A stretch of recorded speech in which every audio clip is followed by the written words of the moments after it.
Here's how to cancel subscriptions or free trials on a Roku device. This video is going to be for people who actually got their subscription through Roku.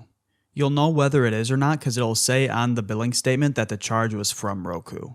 So to get started, what you want to do is come to your Roku home screen, and then you want to go and find the app that you have the subscription for. For me, that's Paramount Plus, so I'm just going to come down and make sure I'm hovering over it. If you don't know what app you're getting charged for, what you can do is go to the Roku website and log into your account, and then you can go and cancel your subscription from there. Next, once you're hovering over the app, you want to click on the star or asterisk button on your remote, and then you should see an option that says Manage Subscription. Go ahead and click on that.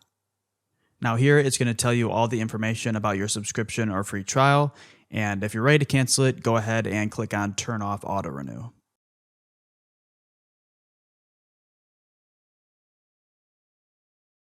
So that's pretty much it. If this video ended up helping you, a like and subscribe would be greatly appreciated.